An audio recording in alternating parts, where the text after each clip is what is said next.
Hello friends, good morning. എല്ലാവർക്കും അർച്ചന ചേച്ചി LLB സീരിയലിന്റെ ലേറ്റസ്റ്റ് എപ്പിസോഡ് റിവ്യൂയിലേക്ക് സ്വാഗതം. അങ്ങനെ JK താമസിക്കുന്ന ഹോട്ടലിലേക്ക് ജയശങ്കറും ചന്ദ്രയും കൂടി വരികയാണ്. അവിടെ വെച്ച് ചിന്നുവിനോട് നീ എന്തിനാണ് ഇയാളുടെ കൂടെ ഇങ്ങോട്ടേക്ക് ഓട്ടോയിൽ കയറി വന്നതെന്നൊക്കെ വിജയശങ്കർ ചോദിക്കുന്നുണ്ട്. ചന്ദ്ര അപ്പോ JK നോക്കിക്കൊണ്ട് പറയാണ്, ഇയാളെ കണ്ടാലേ അറിയാം ആള് ശരിയല്ലെന്ന്. വലിയ വീട്ടിലെ പെൺകുട്ടികളെ പിടിച്ചുകൊണ്ടുപോയി ബ്ലാക്ക്മെയിൽ ചെയ്യുന്നതാണ് ഇയാളുടെ ഉദ്ദേശം എന്നങ്ങനെ ചന്ദ്ര പറയുമ്പോ JK ചോദിക്കുന്നുണ്ട്, ഏതാണ് ഈ ടോക്സിക് ഗേൾ എന്ന്. ചന്ദ്ര അപ്പൊ ചോദിക്കുന്നുണ്ട്, താൻ എന്താടോ എന്നെ വിളിച്ചതെന്ന് ചോദിക്കാണ്. JK അപ്പൊ പറയുന്നുണ്ട്, നിങ്ങൾ ഇവളുടെ അമ്മയല്ലെന്ന് എനിക്ക് മനസ്സിലായി, പിന്നെന്തിനാണ് നിങ്ങൾ ഇവിടെ കിടന്ന് കുരയ്ക്കുന്നത്.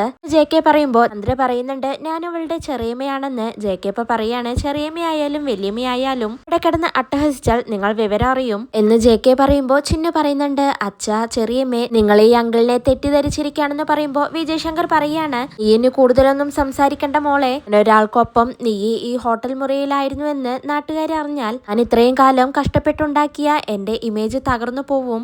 നമുക്ക് പോവാമെന്ന് പറഞ്ഞ് വിജയശങ്കർ ചിന്നുവിന്റെ കൈപിടിച്ച് പോവാനായി നിൽക്കുമ്പോ ചിന്നു പറയുന്നുണ്ട്, അച്ഛാ ഞാനൊന്ന് പറഞ്ഞോട്ടെ എന്നിട്ട് പോവാമെന്ന് പറയാണ്. ചന്ദ്രപ്പ പറയുന്നുണ്ട്, ഇനി നീ ഇവിടെ വെച്ച് ഒന്നും പറയണ്ട, എന്തെങ്കിലും ഇനി സംസാരിക്കണമെങ്കിൽ വീട്ടിൽ പോയിട്ടാവാമെന്ന് പറയാണ്. JK അപ്പൊ ചിന്നുവിനോട് പറയുന്നുണ്ട്, മോളുടെ അച്ഛനല്ലേ വിളിക്കുന്നത്, കൂടെ പോവൂ, കുഴപ്പമൊന്നുമില്ല എന്ന് പറയാണ്. വിജയശങ്കർ എന്നിട്ട് പോവാനായി നിൽക്കുമ്പോ JK പറയുന്നുണ്ട്, സാറൊന്ന് നിന്നേ, വക്കീലിന്റെ ലോകപരിചയൊന്നും മകൾക്കില്ല, ചൂടി കരുതലാവാം, മകളാണ്, അത് ഓർമ്മ വേണമെന്ന് JK ഒന്നുകൂടി വിജയശങ്കറിനെ ഓർമ്മിപ്പിക്കുകയാണ്. വിജയശങ്കറും ചന്ദ്രയുമാണെങ്കിൽ JK നോക്കി ദേഷ്യത്തോടെ ചിന്നുവിനെയും വിളിച്ചുകൊണ്ട് അവിടെ നിന്ന് പോവുകയാണ്. അപ്പോഴേക്കും ആ റൂമിലേക്ക് ഹോട്ടലിലെ സ്റ്റാഫ് വരികയാണ്. എന്നിട്ട് അയാള് JKയോട് ചോദിക്കുന്നുണ്ട്, സാറല്ലേ ഇത് സാറിന്റെ മകളാണെന്ന് പറഞ്ഞത്, ഇതിനാണ് സാർ എന്നോട് കള്ളം പറഞ്ഞത്. ആ സ്റ്റാഫ് പറയുമ്പോ JK ആ സ്റ്റാഫിനോട് ദേഷ്യപ്പെടുകയാണ്, തനിക്കിപ്പോ കാര്യങ്ങളെല്ലാം മനസ്സിലായല്ലോ, എന്നെ ശല്യം ചെയ്യാതെ താൻ ഇറങ്ങിപ്പോ, ഞാൻ ഇപ്പൊ നല്ല മൂഡിലല്ല, എന്നെ ശല്യം ചെയ്യാൻ ആരെങ്കിലും വന്നാൽ നല്ല തല്ല് കിട്ടും, എന്നെ അറിയാലോ, താൻ മര്യാദയ്ക്ക് ഇറങ്ങിപ്പോയെന്ന് പറയുമ്പോൾ ആ സ്റ്റാഫ് അവിടെ നിന്നും പോവുകയാണ്. JK ആണെങ്കിൽ തന്റെ പോക്കറ്റിൽ നിന്ന് മദ്യക്കുപ്പി എടുത്ത് മദ്യം കഴിക്കുന്നുണ്ട്. അച്ഛനെയാണെങ്കിൽ ആ ഹോട്ടലിലേക്ക് എത്തുകയാണ്. ഹോട്ടലിലെത്തിയതും ഓട്ടോക്കാരനോട് വെയിറ്റ് ചെയ്യാൻ പറഞ്ഞ് റിസപ്ഷനിൽ പോയി ചിന്നുവിനെ കുറിച്ച് ചോദിക്കുന്നുണ്ട്. എന്റെ മോൾ ഇങ്ങോട്ടേക്ക് വന്നിരുന്നു, അവര് ഈ ഹോട്ടലിന്റെ പേരാണ് പറഞ്ഞത്, താമസിക്കുന്ന ഒരാളാണ് അവളെ ഇങ്ങോട്ടേക്ക് കൂട്ടിക്കൊണ്ടുവന്നത്. അർച്ചന പറയുമ്പോ ആ സ്റ്റാഫ് അർച്ചനയോട് എനിക്ക് ആരാണെന്ന് മനസ്സിലായില്ല മാഡം എന്ന് പറയാണ്. അർച്ചന അപ്പൊ തന്നെ ഫോൺ എടുത്ത് ചിന്നുവിന്റെ ഫോട്ടോ കാണിക്കുന്നുണ്ട്, ഇതാണ് എന്റെ മോള്, ഇവൾ എവിടെയാ എന്ന് ചോദിക്കുമ്പോ ആ സ്റ്റാഫ് തിരിച്ചു ചോദിക്കുകയാണ്, ഇത് മേഡത്തിന്റെ മോള് തന്നെയാണോ എന്ന് ചോദിക്കുമ്പോ അർച്ചന പറയുന്നുണ്ട്, അതെ ഇവൾ എന്റെ മോള് തന്നെയാണ്, അവൾ കോളേജിലേക്ക് പോകുമ്പോ ഒരു പ്രശ്നം ഉണ്ടായി, അവളെ രക്ഷിച്ചു കൊണ്ടുവന്നത് ഇവിടെയുള്ള ഒരാളാണ്, ഇങ്ങനെയാണ് ഇവിടെ വന്നതെന്ന് അർച്ചന പറയുമ്പോ ആ സ്റ്റാഫ് പറയുന്നുണ്ട്, ഈ കുട്ടി ഇവിടെ ഉണ്ടായിരുന്നു, എന്നാൽ ഇപ്പൊ ആ കുട്ടി ഇവിടെ ഇല്ല മേഡം, കുറച്ചു മുന്നേ അവളുടെ അച്ഛനും അമ്മയും വന്ന് വിളിച്ചുകൊണ്ടുപോയി, അഡ്വക്കേറ്റ് വിജയശങ്കറാണ് കുട്ടിയെ കൂട്ടിക്കൊണ്ടു പോയത്, സാറിന്റെ കൂടെ ഭാര്യയും ഉണ്ടായിരുന്നെന്ന് പറയുമ്പോ അർച്ചന ചോദിക്കുന്നുണ്ട്, അവരാണോ കൊണ്ടുപോയത്. ജയശങ്കർ അവളുടെ അച്ഛൻ തന്നെയാണ്, പക്ഷേ ആ സ്ത്രീ അവളുടെ അമ്മയല്ല, ഞാനാണ് അവളുടെ അമ്മ. ഒക്കെ പോട്ടെ, ഇവിടെ താമസിക്കുന്ന ആരാണ് അവളെ ഇങ്ങോട്ടേക്ക് രക്ഷിച്ചു കൊണ്ടുവന്നത്, എനിക്ക് അവരെ ഒന്ന് കാണാൻ പറ്റുമോ എന്ന് ചോദിക്കുമ്പോ സ്റ്റാഫ് മനസ്സിൽ അങ്ങനെ ചിന്തിക്കുന്നുണ്ട്, JK സാറിന്റെ പേരിപ്പോ പറഞ്ഞാൽ കുഴപ്പമാവുമല്ലോ, ആരുടെങ്കിലും പേര് പറഞ്ഞാലോ എന്നങ്ങനെ ചിന്തിക്കുകയാണ്. അർച്ചന അപ്പൊ വീണ്ടും ചോദിക്കുന്നുണ്ട്, ആരാണ് ഇങ്ങോട്ടേക്ക് എന്റെ മോളെ രക്ഷിച്ചു കൊണ്ടുവന്നതെന്ന്. ആ സ്റ്റാഫ് അപ്പൊ കള്ളം പറയാണ്, മാഡം ഒരു ജീവൻ കുമാർ എന്ന ആളാണ് ആ കുട്ടിയെ രക്ഷിച്ചു കൊണ്ടുവന്നത്, അയാളിവിടെ ഒരു ബിസിനസ് ആവശ്യത്തിന് വേണ്ടി വന്നതാണ്, മേഡം പേടിക്കൊന്നും വേണ്ട, ജീവൻ കുമാർ സാറ് ഒരു നല്ല മനുഷ്യനാണ് എന്നങ്ങനെ ആ സ്റ്റാഫ് പറയുമ്പോ അർച്ചന, എനിക്ക് ആ സാറിനെ ഒന്ന് കാണാൻ പറ്റുമോ എന്ന് ചോദിക്കുകയാണ്. ആ സ്റ്റാഫ് അപ്പൊ പറയുന്നുണ്ട്, ഇല്ല മേഡം ഇപ്പൊ കാണാനായി കഴിയില്ല, ആ സാർ ഇവിടെ ഇല്ല, ബിസിനസ് ആവശ്യത്തിന് വേണ്ടി പുറത്തു പോയിരിക്കുകയാണ്, ഇനിയിപ്പോ എപ്പോ വരുമെന്നും പറയാൻ പറ്റില്ല, ബിസിനസ് ആവശ്യമല്ലേ, ചിലപ്പോ രാത്രിയാവും എന്നൊക്കെ പറയുമ്പോ അർച്ചന വീണ്ടും ചോദിക്കുന്നുണ്ട്, എന്നാൽ എനിക്ക് അയാളുടെ നമ്പർ ഒന്ന് തരുമോ എന്ന് ചോദിക്കുമ്പോ വീണ്ടും ആ സ്റ്റാഫ് കള്ളം പറഞ്ഞുകൊണ്ടിരിക്കുകയാണ്, ഇല്ല മേഡം ആ സാറിന്റെ അനുവാദമില്ലാതെ എനിക്ക് നമ്പർ തരാൻ കഴിയില്ലെന്ന് പറയാണ്. മാഡം വേണമെങ്കിൽ മോളോട് ചോദിച്ചാൽ കാര്യങ്ങളെല്ലാം അറിയാൻ പറ്റുമല്ലോ, വിജയശങ്കർ സാറും ഭാര്യയും തന്നെ വന്നത് ജീവൻ കുമാർ സാറിന് വലിയൊരു ബുദ്ധിമുട്ടായിരിക്കുകയാണെന്ന് ആ സ്റ്റാഫ് പറയുമ്പോൾ അർച്ചന ശരി ഓക്കെ എന്ന് പറഞ്ഞ് ഓട്ടോയിൽ കയറി നേരെ ചന്ദ്രകാന്തത്തിലേക്ക് പോവുകയാണ്. ചന്ദ്രകാന്തത്തിലെത്തിയ അർച്ചന ഓട്ടോക്കാരനോട് വെയിറ്റ് ചെയ്യാൻ പറഞ്ഞ് നേരെ അകത്തേക്ക് ചിന്നുവിനെ കാണാനായി ഓടി പോവുകയാണ്. എന്നാൽ അപ്പോഴേക്കും അങ്ങോട്ടേക്ക് ചന്ദ്ര വരുന്നുണ്ട്. ചന്ദ്ര എന്നിട്ട് അർച്ചനയെ തടയാണ്, നീ എങ്ങോട്ടാണ് പോകുന്നതെന്ന് ചോദിക്കുമ്പോൾ അർച്ചന പറയുന്നുണ്ട്, എന്റെ മോൾ എവിടെ, എനിക്ക് അവളെ കാണണം, അതിനുവേണ്ടിയാണ് ഞാൻ വന്നതെന്ന് പറയാണ്. അപ്പോഴേക്കും അർച്ചന വരുന്നത് രുക്കുവും കാണാണ്. ചന്ദ്ര എന്നിട്ട് അർച്ചനയോട് പറയുന്നുണ്ട്, നിന്റെ മോൾ ഇവിടെ ഇല്ലെന്ന്. രുക്കു ആണെങ്കിൽ മനസ്സിലങ്ങനെ ചിന്തിക്കുന്നുണ്ട്, ഇവരെന്തിനാണ് ഇപ്പൊ ഇങ്ങോട്ടേക്ക് ഇടിച്ചു കയറി വന്നത്, ഇനിയും ഇവിടെ പ്രശ്നം ഉണ്ടാക്കാനാണോ എന്ന് ചിന്തിക്കുകയാണ്. വീണ്ടും ചന്ദ്ര പറയുന്നുണ്ട്, നിന്റെ മോളെ നിന്റെ വീട്ടിൽ വരുമ്പോ നിനക്ക് കാണാം, മോളെ കാണണമെന്ന് പറഞ്ഞ് ഇവിടെ വന്ന് നീ നിന്റെ ഷോ കാണിക്കണ്ട എന്ന് ചന്ദ്ര പറയുമ്പോ ദേഷ്യത്തോടെ അർച്ചന പറയുന്നുണ്ട്, എന്റെ മോള് ഇവിടെയാണ് ഇപ്പൊ താമസിക്കുന്നത്, അതുകൊണ്ട് എനിക്ക് അവളെ കാണണമെന്ന് തോന്നുമ്പോ ഞാൻ ഇങ്ങോട്ടേക്ക് വരും. എന്നെ തടയാൻ നീ ആയിട്ടില്ല ചന്ദ്ര എന്ന് പറയുമ്പോ ചന്ദ്ര പറയുന്നുണ്ട്, ഇത് പറയാൻ ഇത് നിന്റെ അമ്പാട്ട് വീടല്ല, ചന്ദ്രകാന്തമാണ്. ഇവിടെ ചന്ദ്രലേക്ക് തീരുമാനിക്കുന്നത് മാത്രമേ നടക്കൂ. നീ മര്യാദയ്ക്ക് തിരിച്ചു പോ, ഇവിടെ ഇപ്പൊ നിന്റെ മോളില്ല എന്ന് ചന്ദ്ര പറയുമ്പോ അർച്ചന പറയുന്നുണ്ട്, ചിന്നുവിനെ നേരിട്ട് കാണാതെ ഞാൻ ഇവിടുന്ന് പോവില്ല. എന്റെ മോൾക്ക് എന്താണ് സംഭവിച്ചതെന്ന് അറിഞ്ഞിട്ടാണ് ഞാൻ വന്നിരിക്കുന്നത്. നീ എന്നെ തടഞ്ഞാൽ വിവരം അറിയും, വഴി മാറി എന്ന് പറഞ്ഞ അർച്ചന അകത്തേക്ക് പോവാനായി നിൽക്കുമ്പോ വീണ്ടും അർച്ചനയെ ചന്ദ്ര തടയാണ്. ചന്ദ്ര എന്നിട്ട് പറയുന്നുണ്ട്, നിന്നോട് പറഞ്ഞാൽ മനസ്സിലാവില്ലേ, ചിന്നുവിനെ ഇപ്പൊ നിനക്ക് കാണാൻ പറ്റില്ല, നീ മര്യാദയ്ക്ക് തിരിച്ചു പോ എന്ന് പറയുമ്പോ അർച്ചന പറയുന്നുണ്ട്, നീ എന്നോട് പോവാൻ ആജ്ഞാപിച്ചാൽ ഞാൻ അങ്ങ് പോവുമെന്ന് നീ വിചാരിച്ചോ? അങ്ങനെ നീ എന്നെ ആജ്ഞാപിക്കാൻ ഇത്രയും ശക്തി പോരെ ചന്ദ്രേ, എന്റെ മോളെ കണ്ടിട്ടേ ഞാൻ പോവൂ എന്ന് പറഞ്ഞ് അർച്ചന ചന്ദ്രയുടെ കൈ തട്ടിമാറ്റി അകത്തേക്ക് പോയി ചിന്നുവിനെ വിളിക്കുകയാണ്. അപ്പോഴേക്കും അങ്ങോട്ടേക്ക് രുക്കു വരുന്നുണ്ട്. രുക്കു എന്നിട്ട് അർച്ചനയോട് പറയുന്നുണ്ട്, ചിന്നു ഇവിടെ ഇല്ലെന്ന് ചേച്ചിയോട് പറഞ്ഞില്ലേ, നീ വീട്ടിലില്ല, ചേച്ചിക്ക് എന്താ പറഞ്ഞാ മനസ്സിലാവില്ലേ എന്ന് രുക്കു പറയുമ്പോ ചന്ദ്ര പറയുന്നുണ്ട്, ഇവളുടെ മോളെ നമ്മൾ പൂട്ടിയിട്ടിരിക്കുകയാണെന്നാണ് ഇവളുടെ വിചാരം, മോൾ ഇവിടെ ഇല്ലടി, മര്യാദയ്ക്ക് ഇറങ്ങിപ്പോയെന്ന് പറയുമ്പോ അർച്ചന ദേഷ്യത്തോടെ അവിടെ പോയി സെറ്റിയിൽ ഇരിക്കുകയാണ്. എന്നിട്ട് പറയുന്നുണ്ട്, വിളിക്കടി എന്റെ മോളെ, ഇനിയിപ്പോ എന്നെ ഇറക്കി വിടാൻ നിനക്ക് ധൈര്യമുണ്ടെങ്കിൽ അത് ചെയ്യേ. രുക്കു ചിന്നു എവിടെയെന്ന് ചോദിക്കുമ്പോ രുക്കു പറയുന്നുണ്ട്, ചേച്ചി ചിന്നു ഇവിടെ ഇല്ലെന്ന് പറഞ്ഞത് സത്യമാണ്, ഉടനെ അവൾ കൗൺസിലിങ്ങിന് കൊണ്ടുപോയിരിക്കുകയാണെന്ന് പറയുമ്പോ അത് കേട്ട് അർച്ചന ആകെ ഞെട്ടിത്തരിക്കുന്നുണ്ട്. നീ എന്താണ് കരുതിയത്, നിന്നെ കാണിക്കാതെ ചിന്നുവിനെ ഞങ്ങൾ ഇവിടെ ഒളിപ്പിച്ചു വെച്ചിരിക്കുകയാണെന്നോ എന്ന് ചന്ദ്ര ചോദിക്കുമ്പോ അർച്ചന എന്റെ മോളെ എവിടെയാണ് കൗൺസിലിങ്ങിന് കൊണ്ടുപോയിരിക്കുന്നത് എന്ന് ചോദിക്കുകയാണ്. രുക്കോപ്പ പറയുന്നുണ്ട്, അതൊന്നും അറിയില്ല,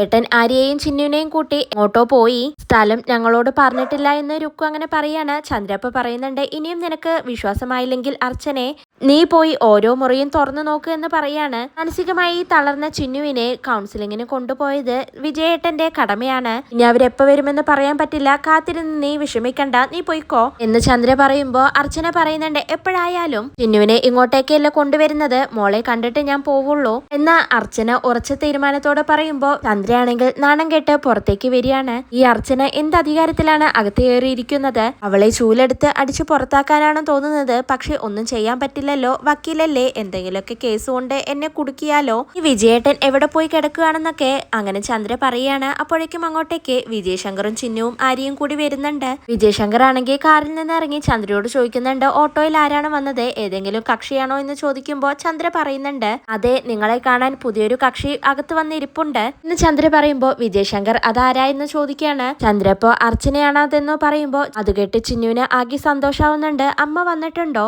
ഞാൻ അമ്മയെ ഒന്ന് കാണട്ടെ എന്ന് പറഞ്ഞ് അകത്തേക്ക് പോവാൻ നിൽക്കുമ്പോഴേക്കും ചന്ദ്ര ചിന്നുവിനെ തടഞ്ഞുകൊണ്ട് പറയുന്നുണ്ട്, അമ്മയെ കാണുന്നതൊക്കെ കൊള്ളാം, വിഷമില്ലാത്ത കാര്യങ്ങൾ പറഞ്ഞു കൊടുത്ത് ഇവിടെ വഴക്കുണ്ടാക്കരുതെന്ന് പറയാണ്. അത് കേട്ടുകൊണ്ട് ഒന്നും മിണ്ടാതെ ചിന്നു വേഗം തന്നെ അർച്ചനയെ കാണാൻ അകത്തേക്ക് പോവുകയാണ്. അരിയപ്പ് ചോദിക്കുന്നുണ്ട്, അവരെങ്ങനെ ഇതെല്ലാം അറിഞ്ഞുവെന്ന്. ചന്ദ്രപ്പ പറയുന്നുണ്ട്, ഇവള് തന്നെ അർച്ചനയെ വിളിച്ച് എല്ലാം പറഞ്ഞതാവാം, എന്തായാലും അർച്ചന ഇപ്പൊ വന്നതിൽ വേറെ എന്തോ ഉദ്ദേശമുണ്ട് വിജയേട്ട എന്ന് ചന്ദ്ര അങ്ങനെ പറയുമ്പോ വിജയശങ്കർ പറയുന്നുണ്ട്, എന്തുദ്ദേശമാണെങ്കിലും അവളുടെ ആ ഉദ്ദേശമൊന്നും എന്നോട് നടക്കാൻ പോകുന്നില്ല എന്നങ്ങനെ വിജയശങ്കർ പറയുമ്പോ ചന്ദ്ര പറയാണ്, മോളെ വിളിച്ചുകൊണ്ട് പോവാൻ വന്നതാണോ എന്ന് എനിക്ക് സംശയമുണ്ടെന്ന് പറയാണ്. അരിയപ്പ പറയുന്നുണ്ട്, അങ്ങനെയാണെങ്കിൽ ചിന്നു പോയിക്കോട്ടെ, നമ്മൾ എന്തിനാണ് അവളെ ഇവിടെ പിടിച്ചു നിർത്തിയിരിക്കുന്നത് എന്ന് പറയുന്നുണ്ട്. വിജയശങ്കർ അപ്പൊ പറയാണ്, ചിന്നുവിനെ അങ്ങനെ വിടാൻ ഞാൻ ഉദ്ദേശിച്ചിട്ടില്ല, അച്ഛനയുടെ സത്യാഗ്രഹം ഞാനിപ്പോ അവസാനിപ്പിച്ചു കൊടുക്കാമെന്ന് പറഞ്ഞ് വിജയശങ്കർ അകത്തേക്ക് പോവുകയാണ്. ആര്യാണെങ്കിൽ ചന്ദ്രയോട് പറയുന്നുണ്ട്, അമ്മേ, ഈ അച്ഛൻ ഒരിക്കലും നന്നാവാൻ പോകുന്നില്ലെന്ന് പറയാണ്. അർച്ചനയാണെങ്കിൽ ചിന്നുവിനെ കാണുന്നതും ചിന്നുവിനെ കെട്ടിപ്പിടിച്ചുകൊണ്ട് അങ്ങനെ കരയാണ്. ചിന്നു എന്നിട്ട് അർച്ചനയോട് പറയുന്നുണ്ട്, അമ്മേ, അമ്മ ഇവിടെ വരുമെന്ന് ഞാൻ ഒട്ടും പ്രതീക്ഷിച്ചില്ല എന്നങ്ങനെ ചിന്നു പറയുമ്പോ അർച്ചന പറയുന്നുണ്ട്, ഇങ്ങനെയൊക്കെ സംഭവിക്കുമെങ്കിൽ പിന്നെയും വീണ്ടും എന്തിനാണ് നീ ഇങ്ങോട്ടേക്ക് വന്നത്, അമ്മ അവിടെ എത്തിയപ്പോഴേക്കും നീ പോയി കളഞ്ഞല്ലോ മോളെ എന്ന് അർച്ചന പറയുന്നത് കേട്ടുകൊണ്ടാണ് അങ്ങോട്ടേക്ക് വിജയശങ്കർ വരുന്നത്. എന്നിട്ട് വിജയശങ്കർ പറയുന്നുണ്ട്, അവൾ പോയതല്ല, ഞാൻ അവിടെ ചെന്ന് അവളെ വിളിച്ചുകൊണ്ട് വന്നതാണ്, നീ എന്തിനാണ് ഇങ്ങോട്ടേക്ക് വന്നത്, ചിന്നുവിനെ കാണണമെന്നുണ്ടെങ്കിൽ അവള് അമ്പാട്ടിലേക്ക് വരുമ്പോ കാണാമല്ലോ, ചിന്നുവിന് അമ്പാട്ടിലേക്ക് വരണമെന്ന് തോന്നുമ്പോ വരും, അല്ലാതെ അവിടെ നിന്ന് ആരും ഇങ്ങോട്ടേക്ക് വരണമെന്നില്ല എന്ന് വിജയശങ്കർ പറയുമ്പോ അർച്ചന പറയുന്നുണ്ട്, ചിന്നു അവളുടെ അമ്മയുടെ കൂടെ സുരക്ഷിതയാണോ എന്ന കാര്യത്തിൽ നിങ്ങൾ പലപ്പോഴും ആശങ്കപ്പെട്ടിട്ടുണ്ടല്ലോ, ഇന്നവൾ ആരുടെ കൂടെയാണെങ്കിലും അവിടെ ഇവൾ സുരക്ഷിതയല്ലെന്ന് നിങ്ങൾ ഇന്ന് എന്നെ ബോധ്യപ്പെടുത്തി എന്ന് അർച്ചന പറയുമ്പോ വിജയശങ്കർ പറയുന്നുണ്ട്, അർച്ചനെ, ഇത് എന്റെ വീടാണ്, ഇവിടെ നിന്ന് നീ അധികം സംസാരിക്കണ്ട എന്ന് പറയുന്നുണ്ട്. നിങ്ങൾ ഈ അലറുന്നത് കേട്ട് ഇവിടെയുള്ളവർ പേടിച്ചേക്കാം, ഞാൻ എന്തിനാണ് നിങ്ങളുടെ ആജ്ഞ അനുസരിക്കുന്നത്, താമസിക്കുന്നത്. ഒരേ തൊഴിൽ ചെയ്യുന്ന 2 വ്യക്തികളാണ് നമ്മൾ. സംസാരത്തിലെങ്കിലും നിങ്ങൾ ആ മര്യാദ കാണിക്കണം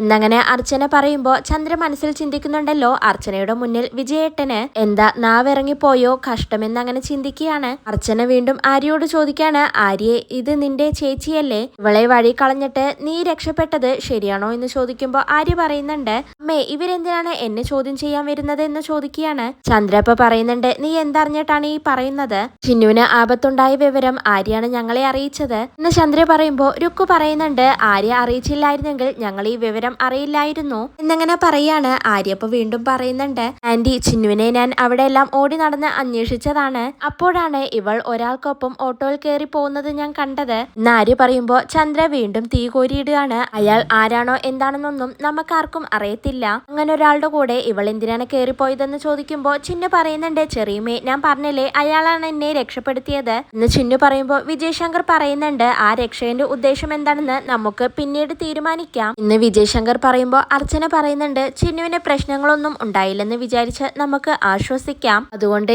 ഈ വീട്ടിൽ ഇവൾ സുരക്ഷിതയാണെന്ന് എങ്ങനെ പറയാൻ പറ്റും? എന്ത് സുരക്ഷിതത്വത്തിലാണ് അവൾ ഈ വീട്ടിൽ താമസിക്കുന്നത്? പെൺമക്കൾക്ക് നിങ്ങൾ കൊടുക്കുന്ന സുരക്ഷിതത്വത്തെ പറ്റി നിങ്ങൾ ഇനി എന്നോടൊന്നും പറയണമെന്നില്ല. പെൺമക്കളെ വഴിയിൽ ഇറക്കി വിട്ട് നാടകം കളിക്കുന്ന ഒരു അച്ഛനെ ഞാൻ ഈ ഇടയ്ക്ക് കണ്ടതാണ്. നിങ്ങളുടെ സുരക്ഷിതത്വം കൊണ്ടാണല്ലോ ഇന്ന് ചിന്നു അക്രമികളിൽ നിന്ന് രക്ഷപ്പെട്ടത്, ഭാഗ്യം കൊണ്ടാണ് എന്റെ മോള് രക്ഷപ്പെട്ടത്, അങ്ങനെ പറയുന്നതാവും ശരി. ചിന്നു ഇവിടെ താമസിച്ച് നിന്റെ ആഗ്രഹങ്ങൾ തീർന്നുവെങ്കിൽ നമുക്ക് ഇറങ്ങാം, നീ ഈ വീട്ടിൽ താമസിക്കണ്ട, നിന്നെ കൂട്ടിക്കൊണ്ടുപോകാനാണ് ഞാൻ വന്നത്. മോളെ നീ ഈ വീട്ടിൽ ഒട്ടും സേഫ് അല്ല, ഇനി എന്നോടൊന്നും പറയണ്ട മോളെ, ഈ സാഹചര്യത്തിൽ എനിക്ക് നിന്നെ ഇവിടെ കളഞ്ഞിട്ട് പോവാൻ പറ്റില്ല മോളെ എന്നൊക്കെ അർച്ചന അങ്ങനെ പറയുമ്പോ വിജയ് ശങ്കർ പറയാണ്, എന്റെ മോളെ ഇവിടെ നിന്നും ബലമായി പിടിച്ചുകൊണ്ടു പോവാമെന്ന് ആരും വിചാരിക്കണ്ട, അത് നടക്കില്ലെന്ന് പറയുമ്പോ ചന്ദ്രയും പറയുന്നുണ്ട്, അങ്ങനെ ബലമായി പിടിച്ചുകൊണ്ടു പോവാൻ നോക്കട്ടെ, അപ്പൊ കാണാമെന്ന് ചന്ദ്ര അങ്ങനെ പറയുമ്പോ രുക്കുവും പറയുന്നുണ്ട്, ചിന്നുവിന് ഇവിടെ താമസിക്കാനാണ് ഇഷ്ടമെങ്കിൽ ചേച്ചി എന്തിനാണ് അവളെ നിർബന്ധിക്കുന്നത്, അവൾ ഇവിടെ താമസിച്ചോട്ടെ എന്ന് പറയുമ്പോ ആര്യാണെങ്കിൽ മനസ്സിൽ അങ്ങനെ ചിന്തിക്കുന്നുണ്ട്,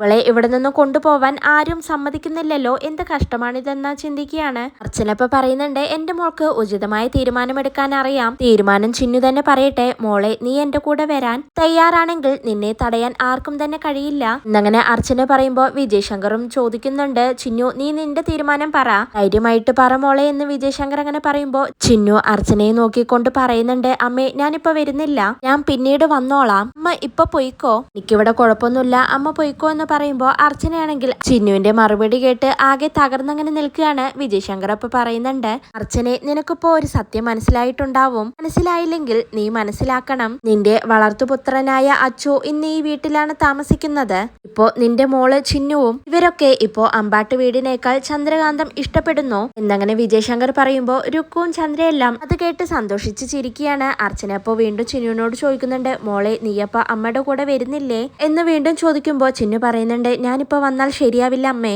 അമ്മ ടെൻഷൻ ആവണ്ട, ഇനി അങ്ങനൊന്നും വരാതിരിക്കാൻ ഞാൻ ശ്രദ്ധിച്ചോളാം എന്നങ്ങനെ ചിന്നു പറയുമ്പോ അർച്ചന ആകെ നാണം കെട്ട് തകർന്ന് അവിടെ നിന്നും ബാഗ് എടുത്തുകൊണ്ട് പോവുകയാണ്. അർച്ചനയാണെങ്കിൽ പുറത്തിറങ്ങിയതിനു ശേഷം ചിന്നു പറഞ്ഞ കാര്യങ്ങളെല്ലാം ഓർത്ത് ആകെ സങ്കടപ്പെട്ടുകൊണ്ട് അങ്ങനെ നിൽക്കുകയാണ്. അപ്പോഴേക്കും ഓട്ടോ ഡ്രൈവർ വന്ന് അർച്ചനയോട് ചോദിക്കുന്നുണ്ട്, മേഡം പോവല്ലേ എന്ന് ചോദിക്കുമ്പോ അർച്ചന ആ പോവാമെന്ന് പറഞ്ഞ് പോവാൻ നിൽക്കുമ്പോഴേക്കും അങ്ങോട്ടേക്ക് ചിന്നു വരികയാണ്.